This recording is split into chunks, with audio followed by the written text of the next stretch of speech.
اعوذ باللہ من الشیطان الرجیم بسم اللہ الرحمن الرحیم ربنا واجعلنا مسلمین لک ومن ذریتنا امۃ مسلمۃ لک وارنا مناسکنا وتب علینا انک انت التواب الرحیم۔ صدق اللہ العظیم۔ میرے محترم معزز سامعین، ابراہیم علیہ السلام اور حضرت اسماعیل علیہ السلام کعبۃ اللہ کی تعمیر کر رہے ہیں، تعمیر کر کے ساتھ ساتھ دعائیں بھی کر رہے ہیں۔ ایک دعا گزشتہ آیت میں ذکر کی گئی کہ اللہ یہ نیکی ہم سے قبول فرما لیجیے۔ اب یہاں دوسری دعا کر رہے ہیں، ربنا وجعلنا مسلمین لک، اے اللہ، اے ہمارے پروردگار، ہم دونوں کو اپنا فرما بردار رکھیے۔ مسلم کامل فرما بردار، حقیقت جو لفظ مسلم عربی کا ہے نا، اردو کے اندر فرما بردار اس کا ترجمہ تو ہم کرتے ہیں، لیکن اس کے اندر وہ وسعت نہیں جو لفظ مسلم کے اندر ہے۔ مفسرین نے اس کی دو یہاں مطالب بیان کیے ہیں کہ اللہ ہمیں توحید پر قائم رکھیے، مسلم کا۔ دوسرا مطلب کہ توحید کے ساتھ ساتھ آپ کے جو احکامات ہیں اس کی اطاعت گزاری پر ہمیں قائم و دائم رکھیے۔ اطاعت گزار تو وہ پہلے سے ہی تھے، فرما بردار تو پہلے سے ہی ہیں، لیکن یہاں اخلاص کے اندر اضافہ اور اس اطاعت گزاری پر ثابت قدمی اور اس میں بڑھوتری کی دعا کر رہی۔ اے اللہ، مرتے دم تک ہمیں اپنا فرما بردار رکھیے گا، ہمیں اپنا مخلص موحد اور اطاعت گزار بنائے رکھیے گا۔ اور یہ انبیاء علیہ السلام کی شان ہوتی ہے کہ اطاعت گزاری کر بھی رہے ہیں لیکن مزید استقامت بھی ساتھ ساتھ مانگ رہے ہیں۔ اس کے بعد تیسری دعا، وَمِن ذُرِّيَّتِنَا أُمَّةً مُسْلِمَةً لَكَ، اور ہماری نسل میں ایک امت مسلمہ پیدا کیجیے، ایک ایسی امت پیدا کیجیے جو آپ کی فرما بردار ہو، آپ کی اطاعت گزار ہو۔ امت مسلمہ، امت مسلمہ کا لفظ فرما بردار امت اس کا حقیقی قائم مقام نہیں ہو سکتا۔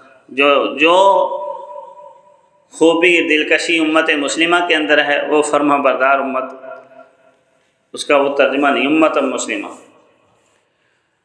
اب گویا کہ یہ اسماعیل علیہ السلام اور ابراہیم علیہ السلام دونوں دعائیں کر رہے ہیں، تو امت مسلمہ اسماعیل علیہ السلام کی نسل سے ہے اور نبی وہ آئے اسماعیل علیہ السلام کی نسل سے ہی، تو گویا کہ امت مسلمہ کی بنیاد کس نے رکھی ہے؟ ابراہیم علیہ السلام اور اسماعیل علیہ السلام نے ہماری بنیاد رکھی ہے اس دعا کے ذریعے۔ اور یہ انجیل برنباس ایک انجیل ہے، حضرت عیسیٰ علیہ السلام کے ایک حواری گزرے ہیں برنباس، اور انجیل برنباس انہوں نے ایک انجیل لکھی ہے۔ عیسائیوں کے ہاں 4 انجیلیں مشہور ہیں، متی، مرکس، لوکا، یوحنا۔ برنباس انجیل کو وہ تسلیم نہیں کرتے کیونکہ اس کے اندر وہ عقائد ہیں جو مسلمانوں کے ہیں، اور چونکہ عیسائی موجودہ عیسائیت و پولوسیت ہے، پولوس نے اس کے اندر بہت زیادہ تحریف کر دی تھی،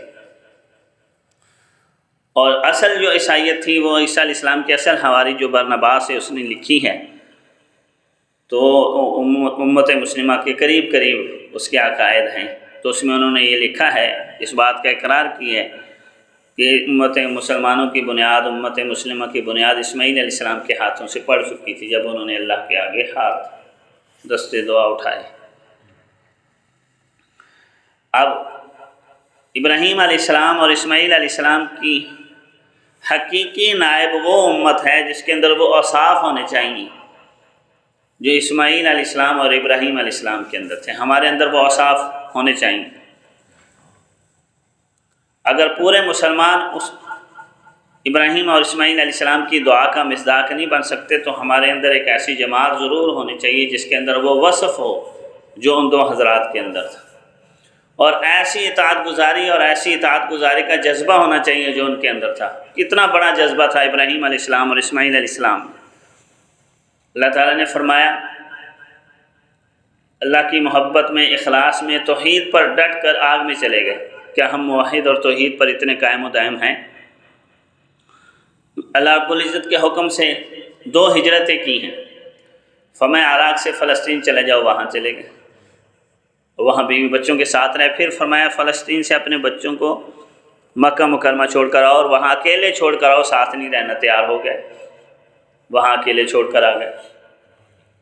پھر اللہ رب العزت نے کچھ عرصے کے بعد حکم دیے جاؤ بیٹے کو ذبح کر دو، ذبح کرنے کے لیے تیار ہو گئے۔ پہلے باپ جدائی کے غم میں نڈھال ہے، بیٹا کہاں اور باپ کہاں، ہجرت جو ہو گئی، اور پھر ملنے کا کہا تو فرمایا جاؤ جا کر اس کو ذبح کر دو، ذبح کے لیے تیار۔ پھر کچھ عرصے بعد کہا جاؤ میرا گھر تعمیر کرو، مزدوری کرواؤ بیٹے سے، باپ بیٹا مل کر مزدوری کر رہے۔ یہ ہے اطاعت گزاری۔ ایسی اطاعت اور ان اوصاف کی حامل امت مانگ رہے ہیں وہ، اللہ جیسے ہم تو تیرے اطاعت گزارے ہیں، ہمیں اپنا فرما بردار رکھیے، اور ہماری نسل بھی ایسی ایک امت ہونی چاہیے جو تیری فرما بردار، اور یہ رہے گی۔ یہ امت مسلمہ کے اوصاف ہیں، ہمیں وہی اوصاف اپنانے چاہیے اور ان کے حاملین ہونا چاہیے۔ مزید فرمایا وَأَرِنَا مَنَاسِكَنَا، ہمیں ہماری دین کے اصول سکھا دیجیے۔ مناسک منسک کی جمع ہے، اس کا آسان سا ترجمہ یہ ہے کہ ہمیں ہمارے دین کے اصول سکھا دیجیے۔ آرینا کے معنی آنکھ سے دیکھنا نہیں، سیکھنا، معرفت سمجھنا مراد ہے یہاں، کہ اللہ ہمیں سمجھا دیجیے، سکھا دیجیے، معرفت عطا کر دیجیے اپنے دین کے اصولوں۔ قربانی کو بھی کہتے ہیں نسک، تو مطلب یہ ہے اللہ ہمیں اپنی قربانی کا طریقہ سمجھا دیجیے، سکھا دیجیے۔ اور مناسک حج، حج کے پورے عبادت کو بھی کے اوپر بھی نسک کا اطلاق ہوتا ہے،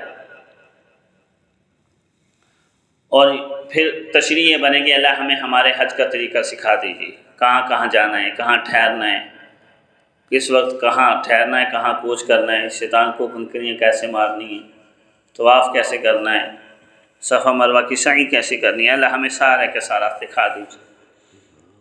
اور سادہ لفظ اس کا یہ اللہ ہمیں ہمارے دین کے اصول سکھا دیجیے، جو فرائض ہیں، جو واجبات ہیں، وہ بھی ہمیں آ جائیں۔ تو فکر مندی ہونی چاہیے۔ باپ بیٹا جب دین کی فکر رکھ رہے ہیں تو ہمیں بھی اپنے دین کے بنیادی اصول تو آنے چاہیے، پھر جس عبادت کی طرف متوجہ ہوں اس کے بھی اصول و ضوابط پورے ہمیں آنے چاہیے۔ قربانی کرنی ہے تو وہ سیکھنی چاہیے، حج کرنا ہے تو وہ سیکھنا چاہیے، عمرہ کرنا ہے تو وہ سیکھنا چاہیے، جس طرف رخ کرنا ہے وہ مانگنا ہے اللہ سے، اللہ ہمیں سکھا دیجیے، سمجھا دیجیے۔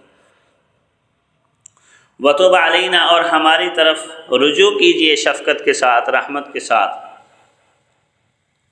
ہماری کوتاہیوں سے درگزر فرما دیجیے۔ اِنَّكَ أَنْتَ التَّوَّابُ الرَّحِيمُ، بے شک آپ ہی توبہ کو قبول کرنے والے اور رحمت کرنے والے۔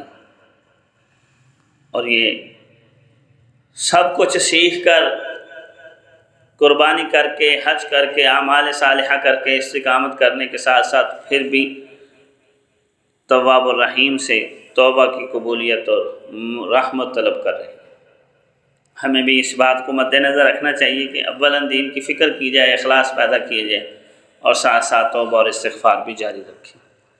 اللہ رب العزت کی ذات ہمیں اپنے آباء و اجداد کی نسبت نصیب فرمائے، ان کی حقیقی اطاعت اور ان کا نائب بننے کی توفیق عطا فرمائے۔ وآخر دعوانا الحمد للہ رب العالمین۔